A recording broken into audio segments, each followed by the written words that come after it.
Muudannoo obboleettii keenya mudate tokkoon isinitti maa hanqa dhumaatti dhaggeeffadhaa. Keessattuu ijoolleen qimama wajjin biyya Arabaa jirru hundi keenya iyyuu nu fayyadaa, fayyadaa hundumaayyuu barumsa irraa argannaa.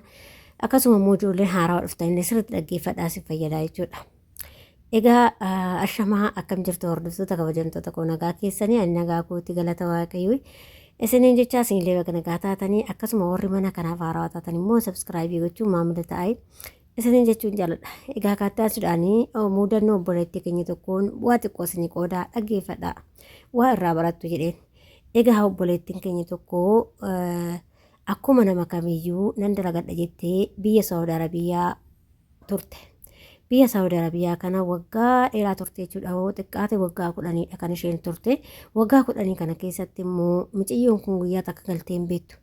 Guyyaa takka hin galtee hin beektu jechuudha. Gaafa galtee jettu waggaa 10 fixxee gaafa gara biyya ishee galtu maatiin isheetis akkasuma immoo obboleewwan isheetis maatiin isheetis mana akkanaa sii ijaarree iddoo akkanaatti sii ijaarree mana bareedaa sii ijaarree lafa sii binnee mana sii binnee iddoo lamatti sii ijaarree jedhanii wantoota akkasitti mucayyoo kana attaalalaa turanii jechuudha. Egaa kaa mucayyoon tunis akkuma nama kameetu galtee. Egaa kaa obboleettiin kuni isheenis immoo yaa'u mucayyoon kun waan galtee hin beeknee fi waan maatiin jedhu san hundumaayyuu dhugaa itti fakkaata ishiin jechuudha. Akkana mana bakka lamatti sii binne lafa bakka lamatti sii binne manallee sii ijaarree jirra iddoo lamarratti jedhaniin. Mucayyoo kun immoo suuraa na argatti yeroo baay'ee suuraa hin arganiif ture. Garuu isheen bakka waan maatii ofii ta'uuf baay'ee amantii jechuudha isinii galee maatii ishii waan ta'eef baay'ee amantii ture. Garuu mucayyoon kun haa ta'utii waggaa 10 fixxee gara biyya ishee galte.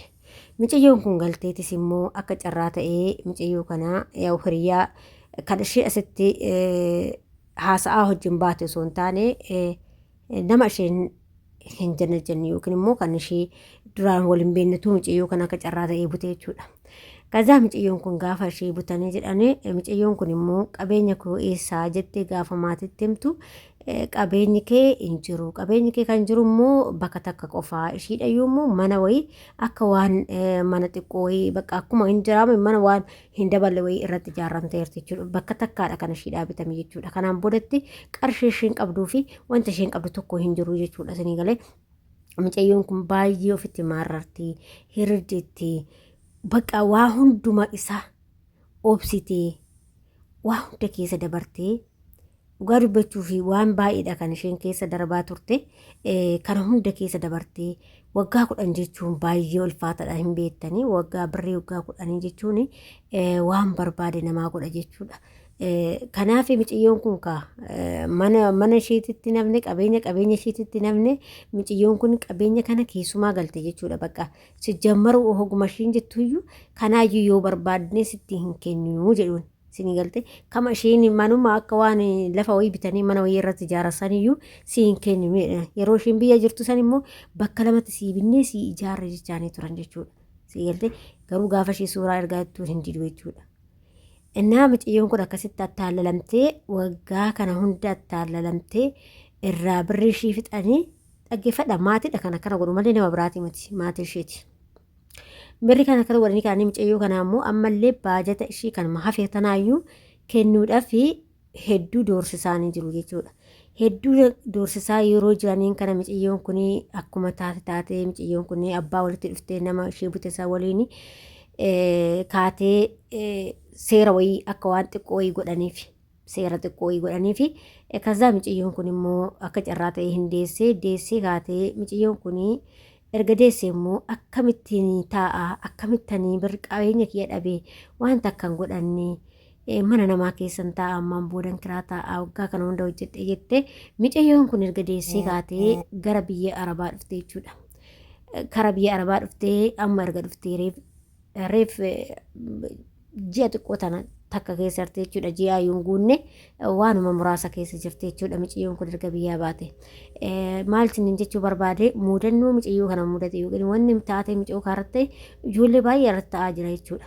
Mucayyoon kun maaliif kan deebite maal obboleetti koo maal isin geenye waggaa 10 hojjettee kaatee biyyatti deebitaa hin jedhee gaafadhu maaliin godharee sababa kanaafanii akkanatti aaree achi taa'ee gubadhee guyyaa kubachuurra biyya ormaa kana bahuu baay'attee akka carraa ta'e immoo abbaan manaa ishiillee biyya Dubaay dhufee isheenillee immoo biyya Dubaay dhuftee akkasitti nama lamaan baay'ee aartee mucayyoon tuni deessee gara biyya Arabaa deebite jechuudha. Isin galee maaliif asiniin jedhe beektanii waa irraa hin barattu.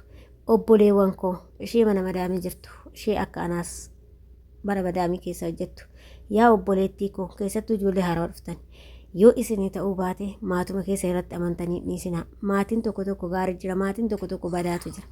Galaatii waan keessan laalladhaatiin gara biyya Arabaa deebi'aa yoo barbaadda yoo isiniin fi waggaa 2-3 keessa jijjiiramni takka hin argamne taanan obboleettii koo wanna of amantee biyya ormaa keessatti jechuuf hin jiru. Galiitii waan qabdu tokko galiitii buukii kee baafadhuuti deebi'i jechuudha. Asii galee maaliif waggaa muraasa keessatti akkasitti jijjiiramuu dandeessa gaafa buukii kee baafattu jechuudha. Maaliif buukii kee baafannaan ati namni si ga'u hin jiru jechuudha. Dirqama lafa bitachuu hin qabdu, dirqama mana bitachuu ijaarrachuu hin qabdu. Yoo gaafa ati nama dhabdee namni siif hojjechuu dhabe qarshiin kee gaafa taa'e immoo waan ati barbaadde galtee bitachuu dandeessaa jechuudha.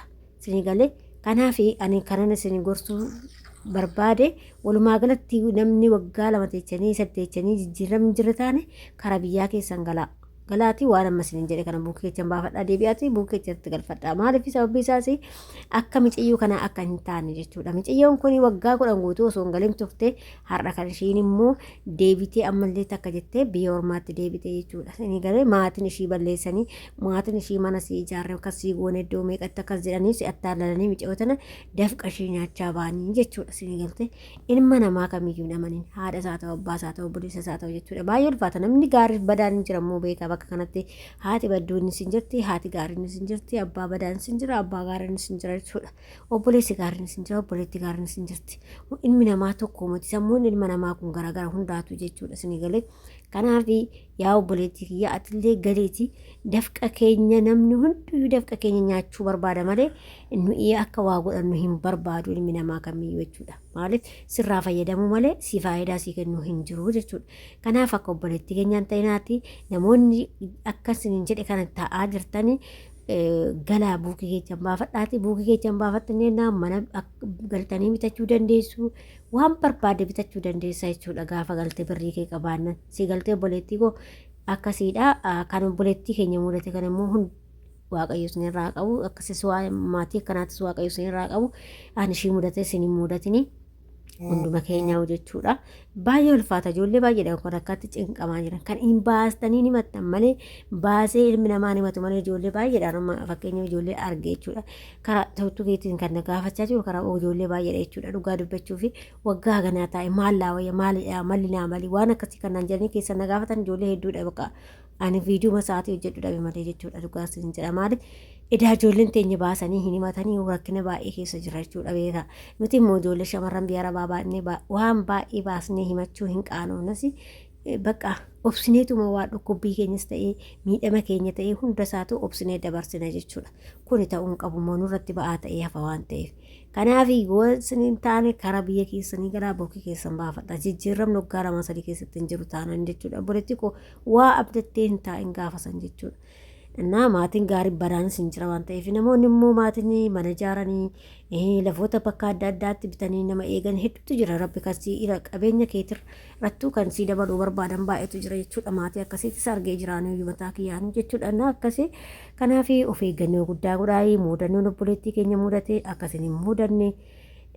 Kanaaf namni hundayyuu dafqa keenya nyaachuu barbaada. Ijoollee biyya Arabaa jedhan hundumatu nurraa nyaachuuf barbaada. Garuu of eeggadhaa keessattuu dhiiranillee ta'ee abbuma fe'uu hin taalalamina dhugaa waaqayyoo jechuudha. Hin taalalamina obboleettii koo abbaa fedhe maan taane taalalamin eenyufuu maan taane jechuudha. Dhugaa rabbii isin jedha jechuudha. Maalidha ofii keetii maalidha akkas jechuu dandeessan. Ani ofumatti amanamummaa qabaannan bahee viidiyoo namaa hojjechuu erga. Maaliif ani dhugaa dubbachuuf hagam biyya kana keessa turetti ani guyyaa takka dhiira fattaalalame hin beeku dhugaas hin jedha. Dhiirumaa fattaalalame hin beeku. Dhiiraaf gadi jedhee hin beeku. Dhiira fattaalalame hin beeku jechuudha. Guyyaa takka namni tasaasee attaalalame hin beeku. Maaliif beektani? Waanan biyyaa baheefan beeka. Kaayyoon biyyaa baheefan beeka. Akkaataan biyyaa feefan beeka. Barumsa kiyya gatee obboleewwan kiyya iddoo eessa akka jiran ani eessa akka hin jiru isatu na afoo dhufa yoo namni qarshii illee naan jedhe isatu na afoo dhufa. Sinii galte barumsa kiyya dhiisee silaa anillee yookiin bifa kiyyatti goree fataa zanaa jedhee hojjettuu mootummaa ta'ee fataa jedha jechuudha. Sinii galee garuu hin taane waan ta'eef immoo ciniinnadhee keessa darbuu qaba jedhee waa hunduma isaa obsee dabarsa jechuudha. Kanaaf isinillee obsaa dabarsaa isin jechuu barbaada hordoftoota kiyya.